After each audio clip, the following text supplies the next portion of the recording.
I left my mom to starve. Dried sweat, rotten food, fermented trash, cigarette smoke, dust, the mixture of odors overwhelming my nose. I had to take a step back, gagging. Once I filled my lungs with fresh air from the outside, I took a step in. "I'm home," I called. I left my sneakers by the foyer. Mom's boots were there, gathered among the shoes of siblings long gone. I peeked through the halls and into the living room. It was a mess. Not even the dark could hide the collage of trash, clothes, and empty meal boxes.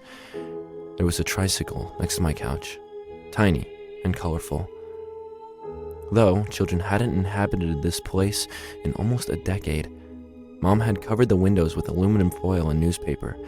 No light bulbs, no lamps. She said light gave her headaches. A lantern was needed to navigate the apartment, or a smartphone. I found my mom sulking in her bedroom, curled into a ball and covered by duvets.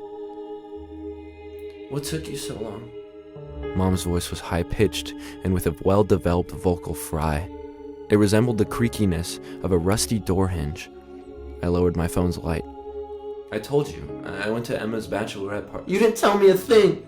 I stayed here to starve!" A sigh got stuck in my throat. God forbid I let it out in front of Mom. Or worse, what if I sighed and then explained to her I brought her a weekend worth of pizza and ready meals? With my money at that, would I survive? "Are you hungry?" I asked. "Of course I am." It gave me an excuse to leave for another room and encounter yet another frustration. All over the kitchen lay the aftermath of my weekend off. Pizza boxes and plastic containers were scattered across the counter. One of them remained inside the microwave, half eaten. There were no offerings left for Mom, as she'd eaten them all. "I'll go to the store to buy you something," I called. "Will you abandon me again?"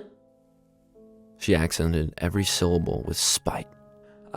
I'll be back in an hour." If I had used the bike, the trip to the convenience store would have been 20 minutes. That also meant less time filling my lungs with clean summer air. I ruminated on how wonderful and how terrible the sense of smell was. We cannot close our noses like we close our eyes. How inconvenient is that? If I wanted to stop smelling, I also had to stop breathing. There's another way, though. If we smell something for long enough, no matter how pleasant or disgusting, the brain mutes the scent. It took me a lifetime to grow accustomed to the smell of Mom's apartment, and only a weekend off to find it unbearable again. As I entered the supermarket, I quickly glanced at the yard section. They sold garden furniture and flowers and grilling equipment. I grew up thinking no one ever bought those. The gas tanks reminded me of a fun fact. Methane does not have a smell naturally. The characteristic rotten eggs odor gets added to it for safety reasons. That way, an individual can detect a gas leak before the whole building goes kaboom. The phone vibrated in my pocket. It was Emma. "Hey," I answered, searching through the ready meals. "You ready to go?" Kelvy answered on the other side. I moved the phone from one ear to another. Although it was impossible for Mom to be around, I looked over my shoulder. I can't do it," I said. Kelvy took a deep breath. "Tahara, listen. You need to get out of there now." I grabbed some meatballs and potatoes. That would do. "I can't. Mom needs someone to take care of her." "What are you even saying?" When upset, Kelvy spoke slowly and accenting every word, just like Mom. Listen, I'll be fine. It's Mom. She's an odd person, but she's not evil." "Are you listening to yourself?" He screeched on the other side of the line. It peaked the microphone. "I don't appreciate you yelling at me."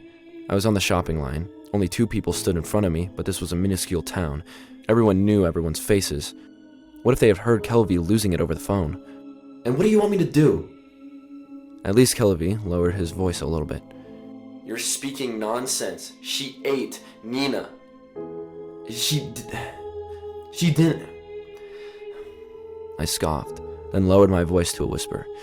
"Nina ran away with her boyfriend." You saw it. You saw it happen." What are you talking about? I envisioned Kelvy pulling his hairs out. It was a nightmare. Seek help, I mean it. I placed the ready meal and the energy drink on the treadmill. And Mom needs help and compassion. That's the only way she can get better. You're not helping her. You're feeding her. The products reached the hands of the cashier, assigned to end this senseless call. I need to go back home. Talk to you later.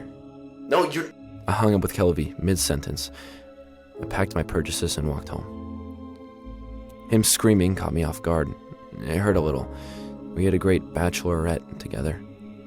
Unlike Mom's house, Kelvy's was clean and sleek, with plenty of sunlight and even one of those little robot vacuums rolling around. I was happy to see him doing good, despite everything. I was happy to see him, period. None of the other siblings gave us that grace. They left home to disappear. Kelvy said they didn't leave. She ate them all. But he didn't feel like talking about Mom, much less in front of his wife. She believed he was an orphan.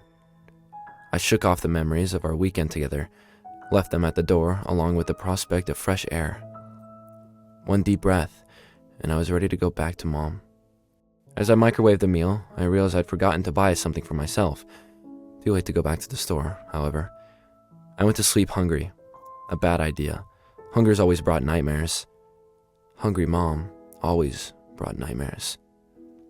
In darkness, I awoke, my body unresponsive and my mind hazy. It happened so often, and yet I never got used to it. Panic kicked in as usual. No matter how hard I begged in my head, not even a finger would move. Even my eyes stayed glued onto the same spot. I was trapped in my own body. Some light from the midnight sun bled through the window, usually a blessing. The light now delinted Mom's terrible form. She watched from her ceiling. Her eyes glistened in the darkness. Her floppy belly, produced from almost a dozen childbirths, drooped above my immobile body. Her saggy breasts dangled atop my head. Her elbows pointed towards the floor unnaturally. They were backwards. She resembled a spider. Slowly, Mom crawled down the hall, closer to the headboard. The drywall cracked as she buried her nails and her toes into it. Soon, I felt her sparse hair tickling my forehead. I tried to scream, but my mouth remained shut. My lungs wouldn't breathe faster. My eyes refused to shed a tear. My whole body remained still, like the corpse I'd become soon. Nina never had a boyfriend. I once saw her kissing another girl at the lake, and I saw how Mom crawled to her bed that night. Mom looked like a crocodile, wearing a human suit, her arms and legs bent uncomfortably at impossible angles. She opened her mouth wide, impossibly so. I heard the crack as her jawline popped out of its socket. I saw how she sucked into Nina's scalp like ice cream, then nibbled it. She crawled further into Nina's bed as she swallowed her head, then her neck, then her shoulders. She pushed forward. Her breast, her hips, her thighs. Only Nina's ankles and feet dangled out of her mouth. Mom gargled, struggling to consume the last bit of Nina. Her whole body contracted as she swallowed what was left of my older sister. I was next. I felt Mom's breath next to my ear, warm and humid. It stank of cigarettes and acid. She gently pushed my face to the side. You left me to starve. She punctured a hole into my neck, the one that never healed. I always said it was a birthmark. Immobile, helpless, stupid. With no other option, I waited until she fed herself. In my head, I promised never again. Never again I'll let this happen. Never again I'll leave Mom to starve. She needs me.